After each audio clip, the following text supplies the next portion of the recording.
Thanks for joining the Prosperous Sellers podcast. I'm your host, Steve Yates. I'm the CEO of Prime Guidance, and I've got a special guest with us today, Wang. Welcome, X. Well, it's a pleasure to be here, Steve. Why don't you tell the audience a little bit about who you are, what you specialize in, and so forth? Absolutely. So, as Steve said, my name is X, and I'm the founder of Essence of Email. And we actually have a sub-brand called The Better Creative that's focused on email design. And basically, my career has been exclusively in e-commerce, email, and SMS marketing for the better part of, I want to say, like 14 years at this point. So really, I've been working with multiple e-commerce brands across every single industry you can think of, basically. I think the weirdest one we ever worked with was a brand that sold frozen pet food to reptiles, which ended up being like frozen mice and things. So definitely have seen some very niche brands on top of your bread and butter ones as well. So me and my team, we worked kind of full scale across the strategy, the execution, the creative, everything, a lot of the technical elements, the technology stack involved with email and SMS marketing for a lot of brands. And we continue to do that day in, day out. So I would love to bring some of that expertise and insights to your audience base here. Awesome. So as you know, our audience is kind of broad. So we've got people that are really big brands. They've been doing email marketing for decades and they know the ins and outs. And we've got, sellers that are just getting started. Maybe they built their business on Amazon and now they're trying to look at how can I nurture these customers off of Amazon? So I want to just give a little bit of an understanding on why email is important to anybody that's selling products on Amazon, off Amazon, wherever. It is a great tool for you to stay connected with your customer, to be top of mind, to get a better understanding of what their, what your customers are interested in, and then, provide value at just the right time. If you're an Amazon seller, you may actually have more of a reason to do email than you think. For example, you could have a product insert that just simply says, scan this QR code to watch a video how to install this product, or scan this QR code to register for an extended warranty. And by any tactic that you're using, of course, needs to be in alignment with terms of service. You don't want to do anything like say 15% off if you buy direct from our website or something that'll get you in trouble with Amazon. But you can get them to your website to add value like that. Once they're on the website, then all of your normal marketing tactics can apply. So for example, you should, most people have found good success in having a pop-up modal that says if the customer's been absorbing content on our page and they haven't made a transaction and they haven't given us their contact information and so forth to place an order, the pop-up modal says, enter your email address to stay connected, or maybe you have a site-wide offer if they give an email address or phone number for text communication as well. But now all of a sudden you have the means of communicating to those customers. And if you do it in a smart way where that QR code is coded to the channel in which you sold it on, like it's an Amazon customer, now you know that. If you could even take it to a lower level degree and say, this is this particular size and color of an item. So I know when they came to my website, if they didn't give me any information, I know what they bought, because that was how they got the QR code. Now I can do, the email pop-up modal, and I can also do retargeting, by cooking their browser and so forth. If you have the means of communicating to the customers, you want to do it most effectively. And X is an expert in this space. He's referred to me by someone I've known in the industry for a long time, and has told me X is a legend in this space. So I'm looking forward to learning more about his suggestions. But why don't we start with, okay, you just captured an email address. What are the things you need to do to make sure you're successful? Obviously, there's a lot to that, and it's probably going to be multiple aspects, but deliverability is probably one of the biggest things. If it's not getting through to them, you're basically, wasting your time. Why don't we start there? Yeah, absolutely. And appreciate that lead in, make me blush a little bit here, Steve. Hopefully I can live up to it. There you So yeah, deliverability is actually a topic that's near and true to my heart. It is not the sexiest topic in the world, but it is a fundamental piece of successful email and honestly SMS marketing as well. But email is where the deliverability piece really is getting quite challenging these days. When I first began in the industry, it was a lot easier, basically, to get your emails just delivered into the inbox. And over the years, as the inbox providers have changed their algorithms, have added additional layers to, such as Gmail's different types of inboxes, the promotions tab, the primary tab, all of that. All of those have kind of cumulatively had effects on the effectiveness of email, and also made it actually a lot harder to have pristine email deliverability. So to start, let me just give you a quick definition of how I conceptualize email deliverability. At the core of it, it basically means when you send an email, what percentage, a marketing email, for example, to let's say your list of, I don't know, 10,000, 100,000, however many contacts you have, what percentage of the email that you sent actually make it into the inbox of the intended recipient. Now, oftentimes that's not 100. In fact, it's almost never 100%, right? Sometimes you can get close, you can get to the 90s or even high 90s, but rarely are you able to just have pristine deliverability in that sense. Now, one thing to note is in a lot of platforms that you use, they will report a delivery rate as a metric. That is usually very deceptive. The delivery rate usually would say something like 99.7% or 98%, something super high. But that does not actually equate to your true inboxing rate. All that delivery rate says is of the emails you sent, what percentage were not hard bounced, i.e. outright rejected by the servers before it reached the inbox. It does not account for when your mail makes it past that initial filter, and then whether or not it's routed to the inbox route or to just a spam folder route. So that's what we're really attacking with email deliverability, is to try to have as few of your emails go and get routed into spam folder, as much as possible get routed into some sort of inbox. Hopefully that makes sense. Yeah. So with that said, deliverability, because it's an underlying infrastructure, actually, if you're a smaller brand, if you're just starting email, or you're a veteran that's been doing it for the last 10 years, and have a lot of expertise here, it affects all of us. If you're sending email, if you're sending commercial email to recipients, deliverability will affect you. Hence why it's a very important topic in the first place, to set yourself up for a good foundation, so that when you do apply these other tactics in your marketing stream with email and SMS, that those tactics can actually be seen. Because you can have the greatest campaign in the world, if it's not being delivered and nobody sees it, and it doesn't matter, right? Yeah. So with that said, I would say there are a lot of components that go into maintaining good deliverability, but I'll just hit a couple of the main pieces. So, the 80-20, if you will. And sometimes you will run into issues that are in more edge cases, and that requires more of a deliverability expert to sort of solve through. But the 80-20 of deliverability really is adhering to practices that generate positive user engagement and avoid negative user engagement. That's probably the core of the core principle. If you just stick to that, you'll be able to get your brand to a decent spot with deliverability. Because if you think in the inbox's shoes, so like Gmail, Yahoo, Hotmail, etc., what's their job? Their job is to keep their users, kind of protect their users, right? So if somebody was sending a phishing or spoofing email, they want to be able to detect that and route it away or reject it. If they're sending just like a lot of cold outreach spam, if you will, right? They want to route it to spam.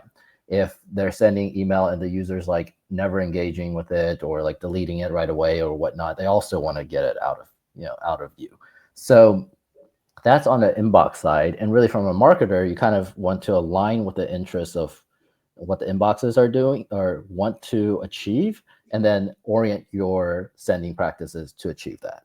So by and large, a lot of the inboxes are evaluating positive signals, as in a user opening your emails, clicking multiple times, starring your emails, replying. All of those are positive signals.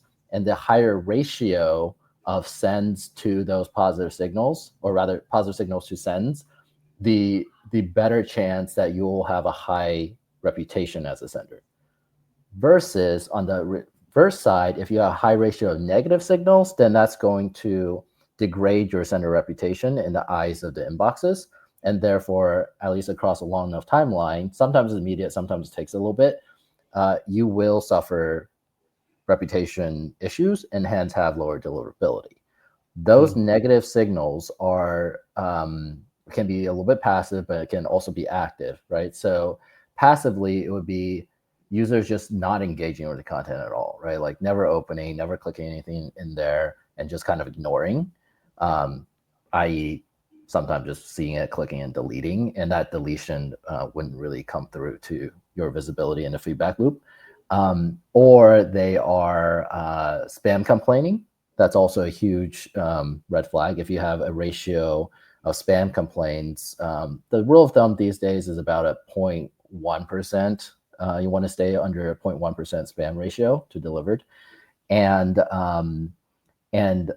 thirdly, if the emails keep bouncing, if it's like fake email addresses that aren't real and just are bouncing, if it's a throwaway email address that is inbox is full for too long, like all of those negative factors will sort of ding you on the deliverability reputation side.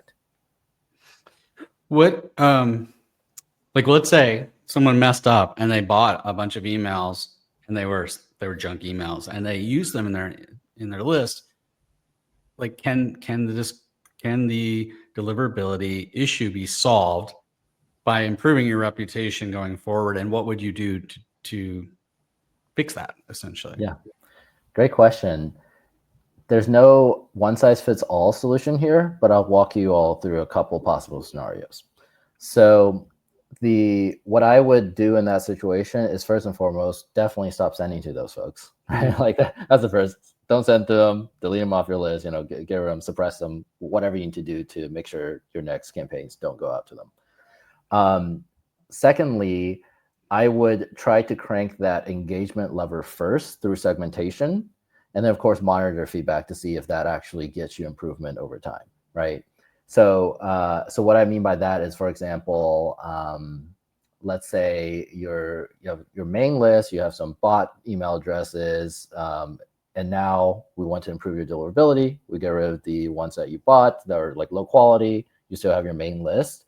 The first thing I would do is go into that main list and start slicing it up based on recent past engagement behavior.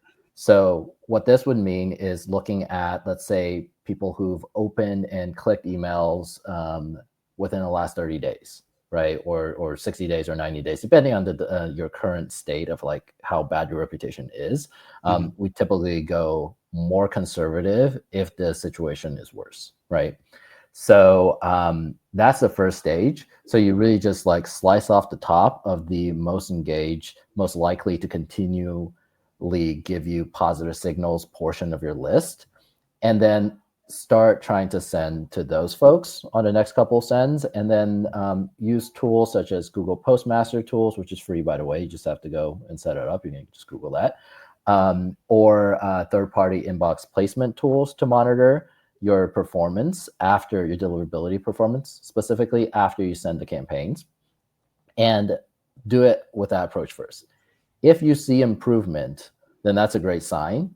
And usually it would take maybe 2 to 3, sometimes a little bit more campaigns in order to start seeing some positive improvement. If you see that trajectory going that way, then fantastic. Like keep pushing, like keep sending to that more engaged group for a little bit.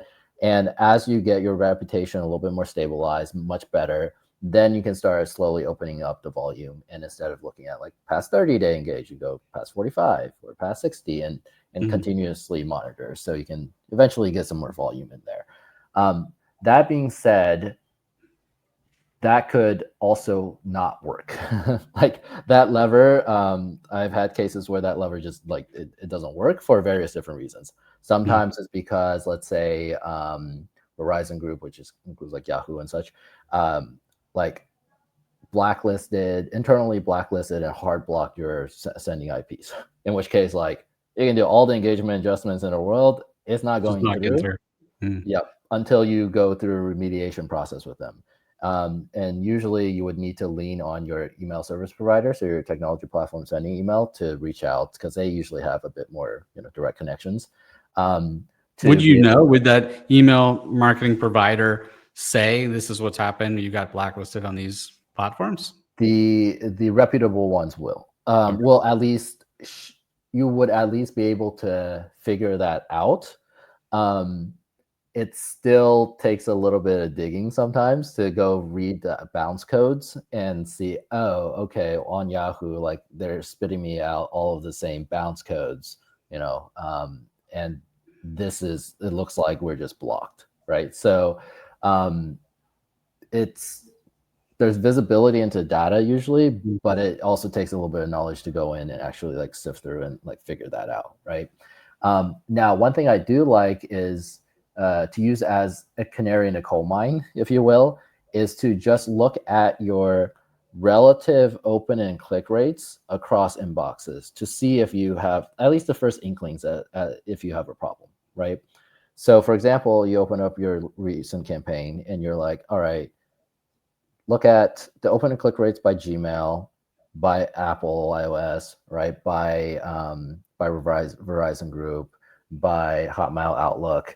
And you look across those and it's like, all right, well, I have like 40%, 45% opens here. And then you're like, oh, Hotmail Outlook is 11% open, right? You're like, I think I have an isolated problem with Hotmail Outlook, right? And if you see that across multiple campaigns, it's probably a persistent problem. And usually what I'm seeing is like, it's possible to just have bad deliverability across all these platforms. So like that's possible, like especially if you're doing pretty bad sender practices.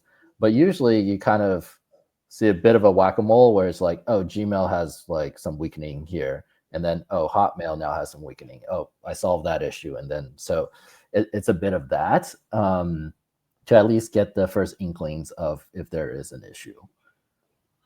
I'll be honest here. I had an issue once where I sent one email from my work email address, and it was sent to about 30 guys from my church men's group, and I just announcing an event or something. Didn't really think about it, and of course, because there's no unsubscribe button, I started having all sorts of challenges with deliverability issues and so forth, and because I didn't use an email marketing provider at that time, because it was a personal email. There was no data to kind of give me any insight into what happened, how do I fix it, and so forth. Do you have any suggestions for people that have had to deal with that? I mean, mine was probably 10 years ago, and every now and then I still have random deliverability challenges. Yeah, absolutely. I'm a little surprised that with the scale that in your anecdote that caused so much problems. Usually, sending to, I guess, a warm audience from your personal email, 30 people usually wouldn't cause that, but it's possible, right? It was like a banquet introduction, or I mean, like a banquet or some sort of event. So it probably looked like a little bit more marketing, even though I was just forwarding it on.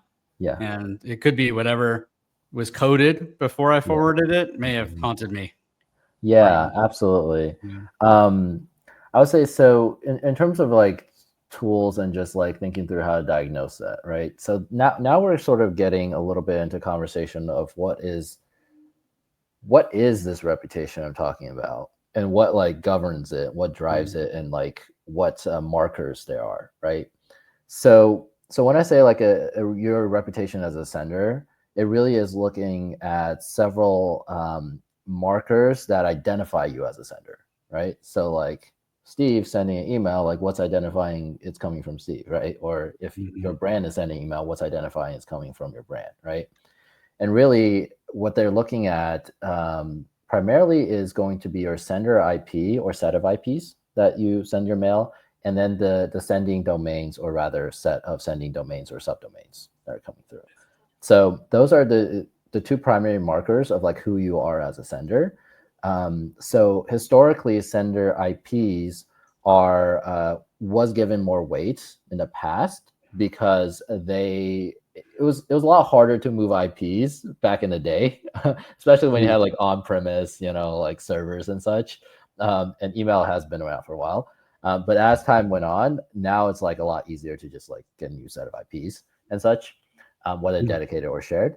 Whereas your domain, which is branded from your website, whether you have a subdomain or not, that's a bit harder to move, and the inboxes have caught on to that because, well, if you just change your domain, that's associated with the brand you built up, right? So it's not as easy for you to just, especially if you're a recurring business, a legitimate business there. So with all that said, the reason I bring it up, without diving too deep into it, is that sometimes you're able to still like move IPs or move on to new subdomains, which will do a bit of a reset to your reputation. It's not a full reset because there's still some linkages, like your reputation doesn't completely, fall off. Like there's still some juice that flies over, but it gives you an opportunity to sort of warm up the new infrastructure, get off on the right foot. So now you have a foot in the door, and then continue executing on the correct practices moving forward, so that you should be able to cure, your previous sentence, if you will. And I've had to do that in several cases before, which is usually when the levers of changing content, of changing segmentation, of changing engagement fail to work. Sometimes we have to take this next step, which is more involved and takes a bit more work in order to spin up a new sort of sending infrastructure so that you can have a second chance at the pie. So effectively, in this case, I'm not saying I would fully recommend a new migration or whatnot, but it is a possible tool in the tool belt to do a bit of a soft reset, and that can be powerful to get it through. Yeah. If, let's say, a seller uses a tactic like a QR code or something, they get a bunch of customers going to their website. Now they got 10,000 emails to communicate to, but they've never done any emails. They've never done any segmentation. Would you suggest blasting it to 10,000 people or blasting it to 500 people at a time and start building up a reputation? Because it's shooting in the dark at that point. They don't necessarily know who's going to engage and who's not. It's not like they have these are my current clients versus past clients or something like that. Yeah, no, that's a fantastic question. So first things first, always have a welcome series.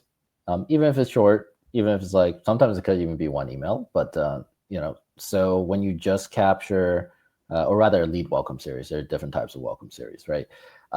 When you first capture that email address, like have a follow-up.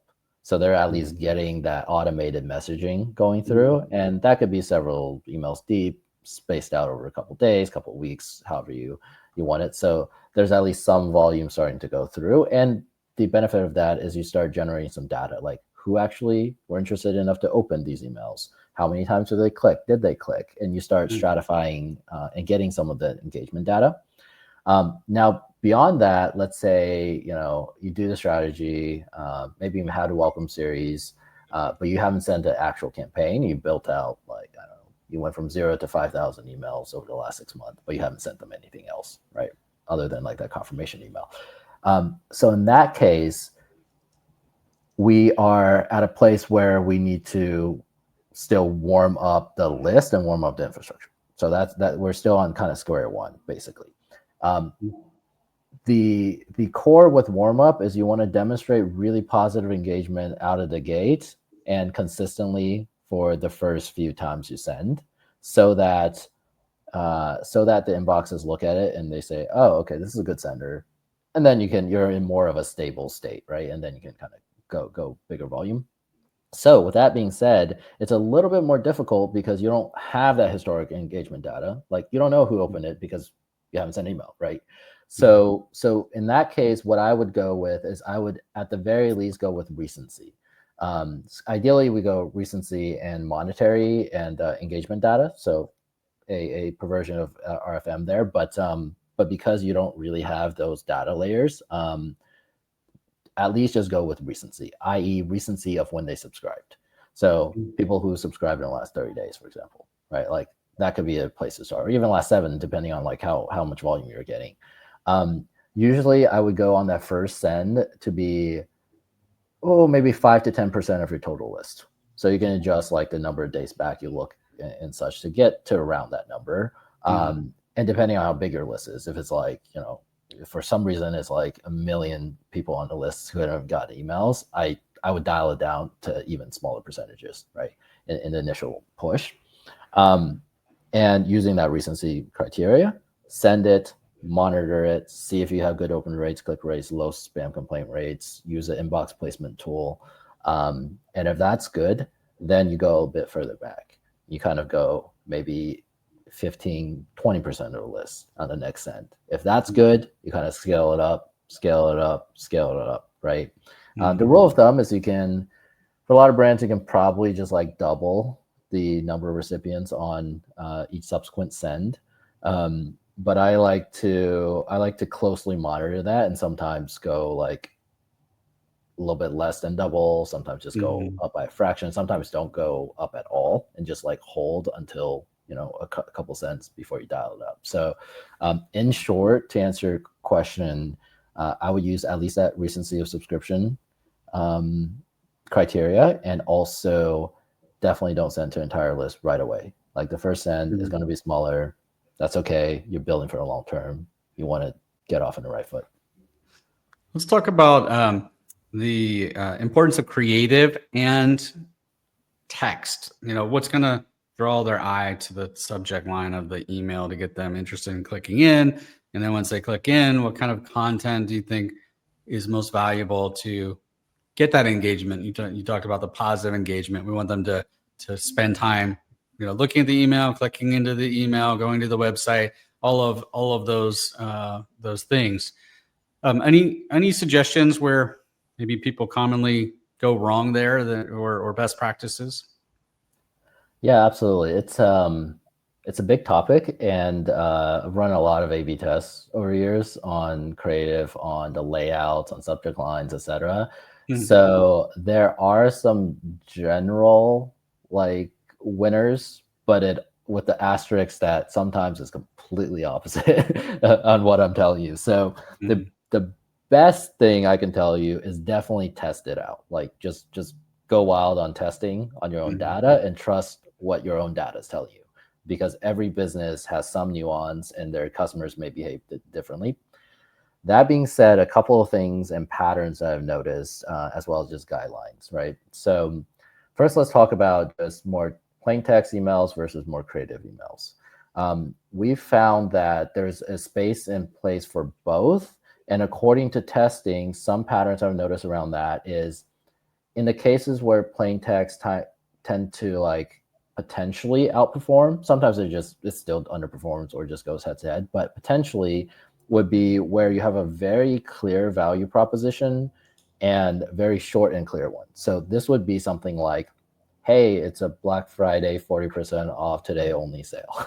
Like very clear, here's a code, right? Like very clear. Just send that out as like a paragraph or a text-based email. There's a link, like there's no real confusion about that, right? And they're familiar with the brand. They just click and go to the site and see. So in those cases, there's a good chance that plain text could outperform a creative-based email. Also, if you regularly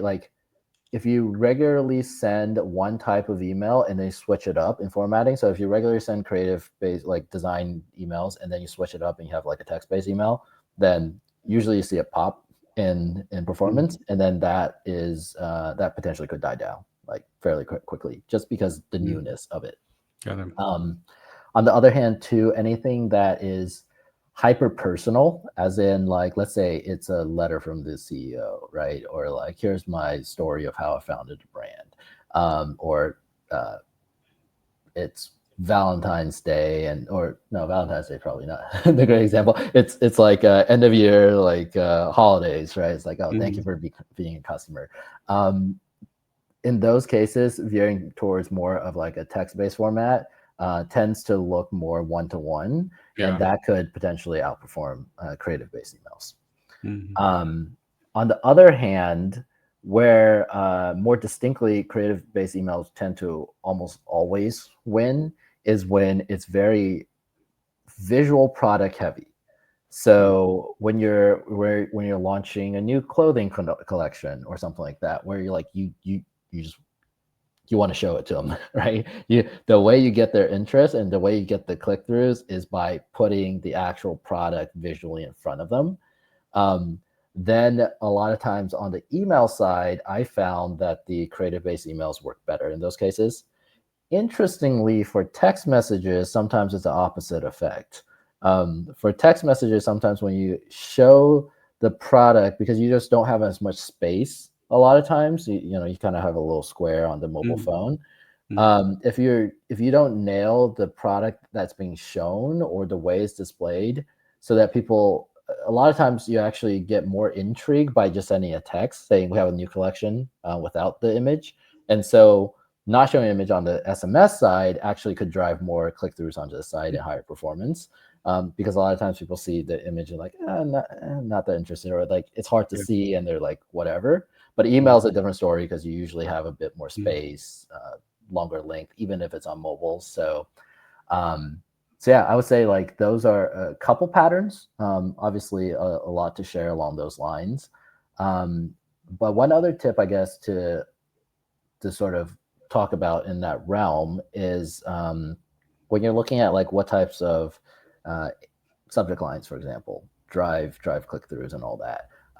I've seen all kinds of subject lines work, just depending on the context and the timing. But that being said, one thing to note is I love subject line testing for automated emails, and I don't like it at all for one-off emails. So, and the reason being, when you're testing and optimizing, you really want if you do actually get a tangible result in the positive, right? You want to be able to leverage off of that result into the future.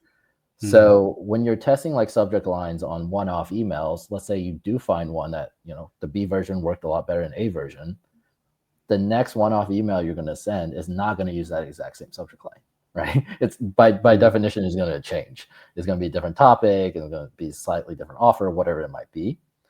So you don't really get to capture the winning that you found, right? Versus if you have it in like an automated email, let's say your abandoned checkout or your lead welcome email, and you find like, oh, I got a 10% lift in opens and a 5% lift in conversion rates, right? Then just use the winning variant. And the next people that get that email will just see the winning variant, and therefore you capture all the lift moving forward. So yeah, just kind of thinking more along the lines of like, how do I sustain these tests, these insights that I get from the creative of the email, the envelope, the headers, and all of that. Got it. Okay, that's all great information. And I was thinking as you were talking, there are, because there's going to be some portion of the audience that is not doing this today. I want to make sure they understand that when they send emails and they're going to have the customers click to buy their product, let's say it's an e-commerce oriented email, they may see better results sending it to Amazon versus their e-commerce website because of the built-in trust that Amazon has. And Amazon has a program called Amazon Affiliates. And once you sign up for that, there's a brand referral bonus that allows you to get 10% back for any traffic that you direct to Amazon that buys your brand. Or of course, there's the Amazon Associates program that could provide a commission based on anything that the consumer buys. So what we like to recommend is sign up for the program. And then when you're sending emails, do a test, just similar to what you're talking about with the A/B testing of content. Test, where am I directing the traffic? Am I going to direct, this portion to my e-commerce website and this portion to Amazon? Now Amazon affiliates will show me the data. How many conversions did I have? What did that equate to in sales? And you can use Google Analytics to get the same data off your website. And what is commonly seen is that your conversion rate's much higher on Amazon. There's just built-in trust. They know that they don't have to enter their credit card information. They can do an easy checkout. They've got good customer service, fast shipping, etc. So they just tend to produce better results. What do you think about A/B testing by channel, and how you can truly kind of understand what's best for you? Yeah, absolutely. So I would say, I mean, I'm a big fan of optimizing through A/B split tests. So I think that what I learned as a marketer over the years is that we're wrong a lot of times. I think there's a marketing hubris, as I call it, where we're like, oh, we know what we're talking about, and then you actually do a test, and you're like, okay, I was completely wrong. So I always let the true data do the talking. So I guess like totally in the same That's camp wise. there. Yeah. The one nuance inside of that I do want to point out a bit is a good chunk of the power retention marketing is the data that you have, right? And not just the data of like, oh, I did this split test and this kind of showed the results, but also just the customer level data, their behavioral data, their properties and their past like order history and such. When that funnels through more of a first party, zero party, where they identify it, whether they're hitting your site and you can like see where they went, what they potentially purchased right away, what they viewed, then that gives you more trigger points for further communication into the future. So I think it's a bit of a balancing act, right? Let's just take your example, for example. It's like, okay, on one hand, we test it and like Amazon just wins on conversions, right? Like that's probably where I would lean into, because ultimately, like, you want conversions. At the same time, if it's like similar conversions and it's not really a clear winner, I would probably lean towards like, hey, did you get them to purchase on your site? So now we have a lot more data, we can continuously market to them in a better way. But again, it sort of like stems off of, it's like a branching that stems off of from the initial test, and then you can make some strategic decisions accordingly. Yeah, I find that a lot of times brands are very rigid on this, and they're like, why would I send anyone to Amazon? I'm going to send them all to my website. And I think that, of course, everyone wants to send it to your website, right? Now you have all of the data. You don't have to pay a referral fee to Amazon. It just makes total sense. But you've got to weigh the pros and cons, and the conversion lift that I talked about. It's just one. But also, I'd want anybody listening to this also think about your lifetime value. When your customers are engaging in these different channels, you may see that your e-commerce lifetime value is stronger because you're more engaged. You're able to kind of keep them nurtured, and they may buy more repetitively over the next 2 years, for example. Versus Amazon, every time they go to Amazon, they might see an ad for a competing brand, even if you're linking them right to your product page. Amazon still allows ads to be placed on your product detail page. So you always risk the chance that the consumer could be lured away. So think about all of those aspects, and ultimately, it's what puts the most dollars in your bank at the end of not just one transaction, but a period of time engaged with that customer. The good news is those customers, you already have their information because you obviously emailed them. But to your point, you don't have all the browse data and so forth. Like, they bought this, but what else were they looking at? Because maybe they just haven't pulled the trigger, and I could trigger an email to market to them to say, hey, you bought, the top, but you didn't buy the bottoms, the matching bottoms or something like that, right? Yeah, 100%. And that being said, I would probably also add the usefulness of the data is only as good as how you make use of it, which is a bit circular. But basically, you can have all the best data in the world, and you can know exactly what your customers are doing. But if you don't have the messages, the logic, the filters set up to actually take advantage of that, then at that current point in time, it's sort of going to waste as it's coming through, especially the more real-time events and such. So depending on where you are as a business, depending on the resources that you have internally, that is also a consideration, because I know like all of us are pressed for time, and I mean, every business in some way is constrained by resources. So you have to make these trade-offs. So not a one-size-fits-all solution, but I think the nuances to consider across the two options are important. What do you think about automation of future steps? So, for example, if they did click, trigger this email. If they didn't click, trigger this email, or depending on what they clicked on in the email, then drive this next segment of emails to go out after them. Things like that. Yeah. So again, a very wide topic, but let me just dive into it right head first here. So overall, the way we kind of conceptualize email and SMS on a high level is by differentiating between these like one-off campaigns and the automated flows, journeys, etc., which are more trigger-based and event-based. That is like a good like high-level way to slice it out, and a starting point to start optimizing. So with that said, there are three sort of distributions I typically see with how it falls in a fairly mature program where you actually have most of the automations going and such, right? And a regular campaign cadence. It's usually an 80-20 split favoring campaigns over automations, or flipped, or 50-50. That's like the three broad ones. I know that kind of covers all the percentages maybe, but that I've seen where there's like a really heavy split towards one end or the other. And in I would say much smaller percentage of time is actually an even split. Most of the time you're going to see a heavy weighing either to campaigns or to automations.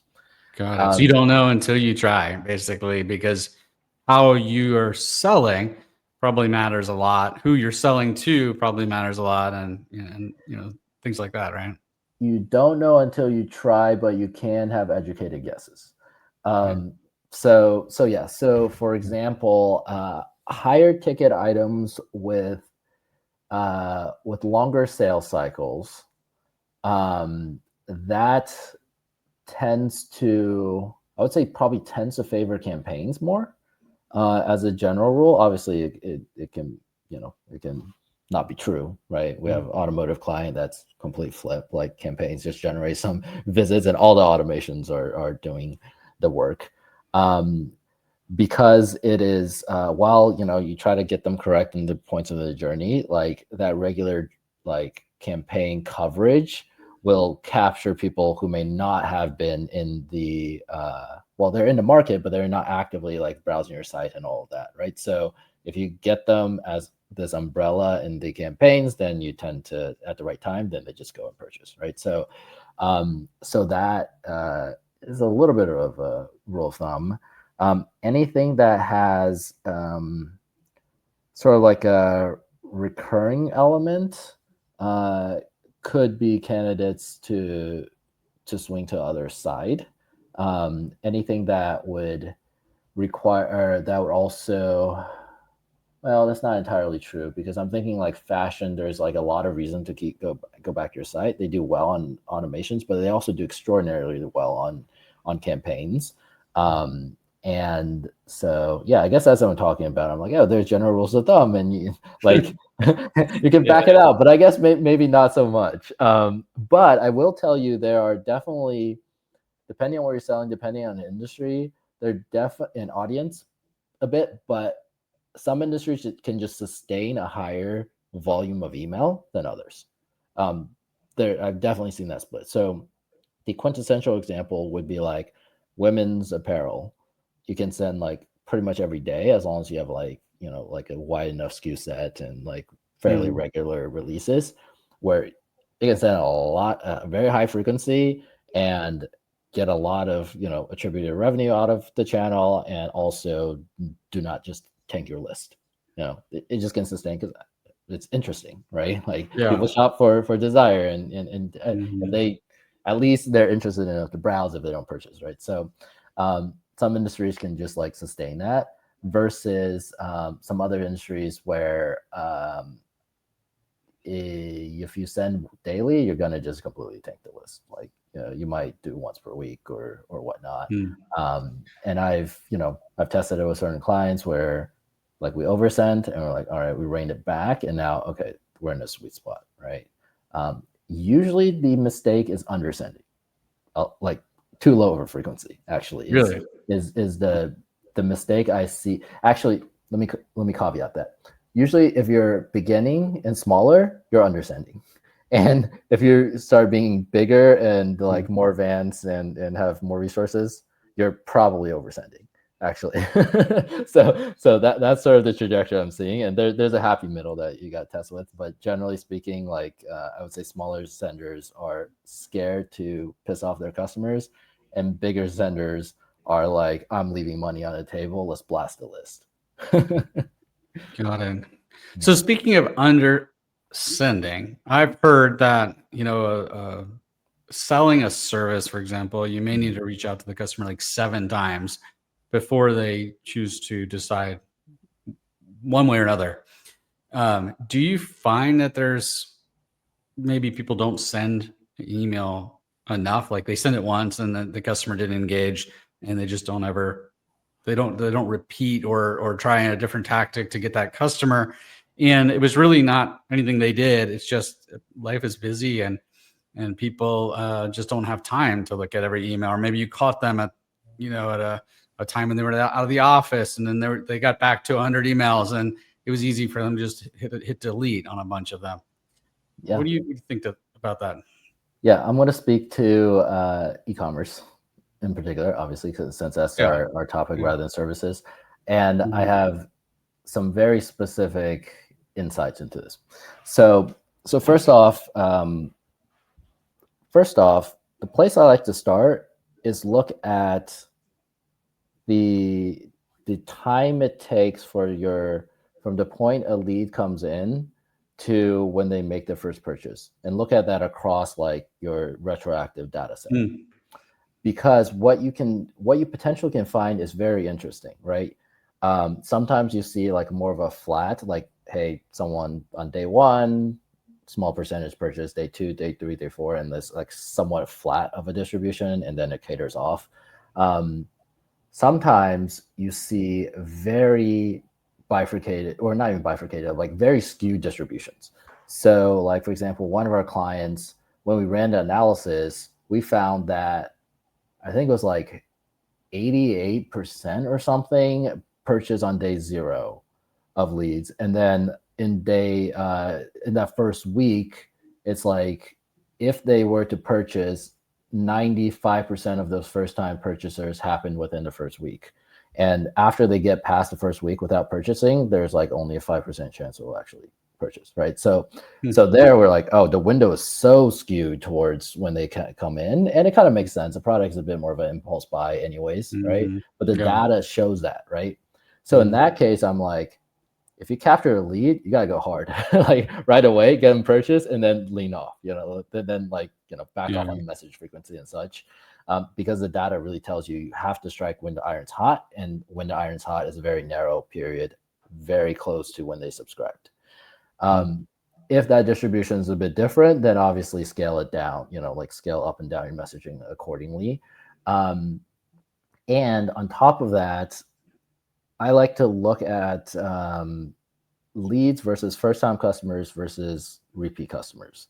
Their behavior and their values, or not values, the value of those segments are drastically different.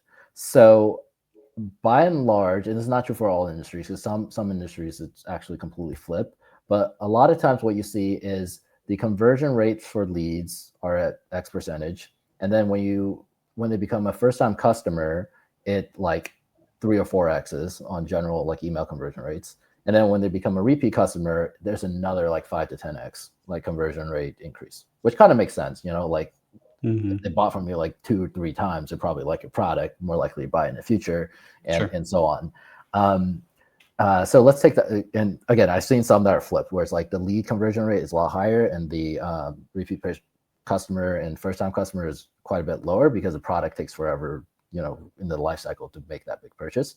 But taking this quintessential example into account, you want to dial your messaging according to the risk reward, right? So when they come in as a lead, the risk is not very high to sending a lot of messages, but the reward is potentially high to getting that sale, right? A lot of the leads are just going to naturally fall off, never buy anything from you, regardless of what you do, right? So let's like ramp it up, be more aggressive with them, even on the offer side. Let's like, depending on your business margins and model, like you could get more aggressive on the offers, just like get them in the door, get them to first-time customer, because then we know as they step into more and more purchases, they're just going to become more and more valuable, right?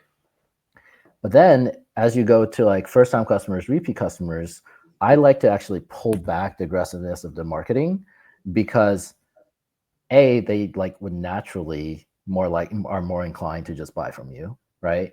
So there's just like a baseline reward level that's higher than previous. B, the risk now becomes higher for you, because if you churn out that customer by virtue of them unsubscribing and just like saying, hey, like that was too much, like I don't want you emailing or sending SMS to me, then in the future you lose all the future possibility of communicating with that customer, and therefore all that opportunity to really help extend their lifetime value and prompt them for more purchases. So in that case, it's smarter to evaluate your sending aggressiveness and dial it back according to if you're seeing higher unsubscribe rates or less engagement for certain messages, and rather favor more and more towards keeping the customer as a subscriber, rather than pushing so hard for that sale, because even without some of the prompting, you're going to have a higher chance to get it anyways. So a bit more nuanced answers to that, but again, like I said, like generally smaller senders just tend to be way too conservative overall, and as you get more nuanced, like you definitely want to vary how you talk to each group. And one thing you mentioned spurred the thought of subscribe and save like functionality on your website. And if you're not offering that and you're selling a CPG product or something, make sure you do add that to your e-commerce practice, because it helps you lock in that one-time transaction. But let's say the customer didn't make a purchase with a subscription. You now know they bought a 60-day supply. You should be planning to do a trigger email sometime as that bottle is nearing empty, reminding them that they may want to purchase again. So you have, by having a direct relationship with your customers, knowing what they purchased, now you can time the right emails at the right time. Similarly, you could segment customers based on what they purchased in the past. So for example, it's a fashion item and you know that they love red dresses or something. Next time you launch a red dress, you might target them. It's just a random example, but you get the point. You can kind of understand who they are and what they like. Even if you're selling, footwear and they're a size 10, and you're out of size 10 on a particular shoe, you're not going to send them an email for that. Ideally, if you have enough data to be able to and enough planning to be able to segment accordingly, right? 100%, yeah. And on that back in stock example, like very good to just have a back in stock notify me capture on the on your site side. So if someone browses, sees that a size is out of stock, they can just say, oh, let me know when's back in stock, give you your email or give you their email. And then usually for a lot of systems, just ties into your product feed, and whenever it comes back to stock, it just auto fires that to the person who signed up, and it's very high conversion rates, as you can imagine. Yeah, absolutely. I think it's a no-brainer. And other thing that I think should be implemented is a cart abandonment trigger, whether that's email or text. I think generally speaking, text is a really good way of capturing those customers. What are your thoughts on email or cart abandonment triggered emails or texts? Yeah, absolutely. So yes, have them. In fact, we usually, when you have the data, we usually view it as checkout abandonment, cart abandonment, or added to Mhm. cart abandonment, and then just view or browse abandonment. So like basically going down the funnel, right? So usually we would queue some messages depending on how far in that funnel they go. So for example, if they got to adding something to cart but didn't get to start checkout, then you send some messaging around adding to cart. If they got to checkout, just purely send that and don't send any of the upstream ones. So basically, wherever they land in that funnel in recent sessions, that's the message that they'll get associated with it. Mhm. And then and it's very important to have your filters correct because I've seen more cases than I can count where like there's collisions where they would get like one and then they get another and then it's like, okay, that's not a good experience. Yeah. But in terms of text versus email, like generally speaking, if you have text and you have email from them, send them a text message. Um, you can also send them email as well, but like generally Mhm. text messages, it's degraded a little bit performance wise overall over the last few years, but it's still very powerful in terms of like all the unit ratios are higher than email. Usually what you get is you get email is like the workhorse. You get a lot of volume. It's easier for people to give you your email. You probably already have an email list, right? Text messages usually is a smaller list, but whenever you send a text message, there's no open rates associated with text. Like, that doesn't get reported, but the click rates are higher than email. The conversion rates are higher than email. So the ratio itself, not Mhm. the absolute number, because that depends on volume. Um, like incidentally, the unsubscribe rates are also a lot higher in text than email. So because intuitively makes sense, right? Your text More message is personal. a bit more Yeah. personal, a bit more Mhm. intrusive. Mhm. So you got to be a little bit more careful with that. There's more rules around text messages, compliance wise, and also generally you should like text can sustain a lower frequency than email, right? So Yeah. use it use it carefully, but in key points in the customer journey, like I would usually favor text communication when push comes to shove versus email. And then sometimes you can pair both together as well.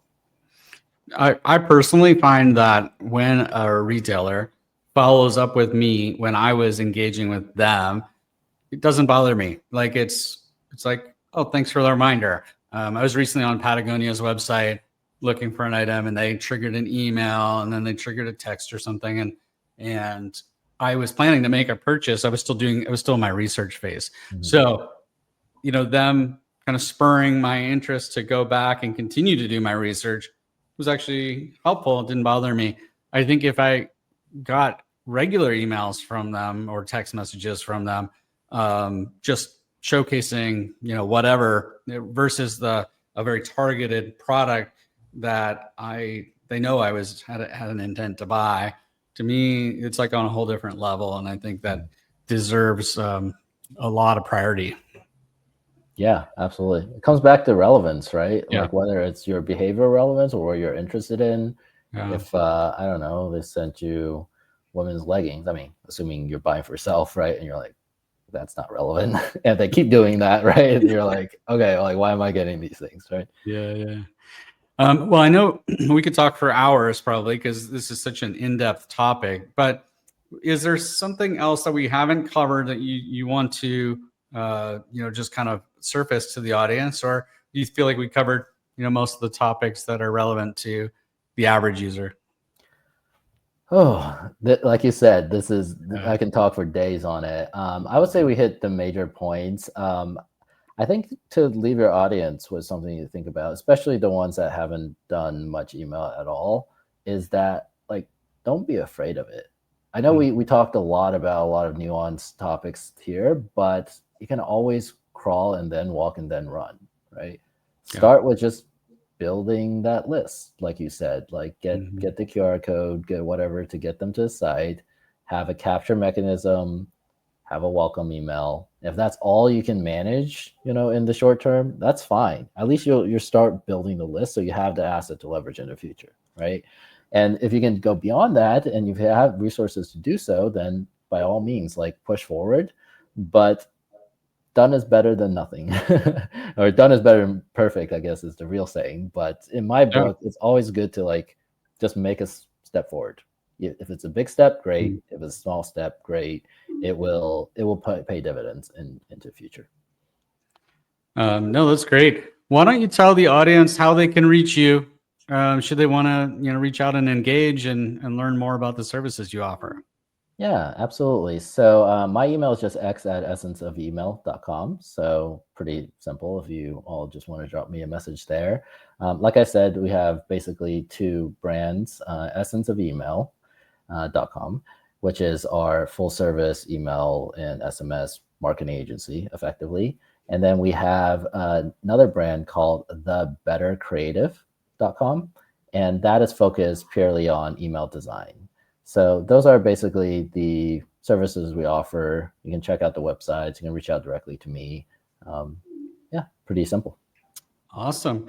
Well, thank you so much. This is really helpful, and I enjoyed the conversation, and I look forward to staying in touch with you. Same as well, Steve. Thank you for the opportunity to speak to your audience. Absolutely. Thanks, everybody, for joining on today's session. As you know, my name is Steve Yates. I'm the CEO of Prime Guidance. If you need any help with your Amazon or other marketplaces, so feel free to reach us at primeguidance.com. Thanks, everybody. Have a good day. Bye.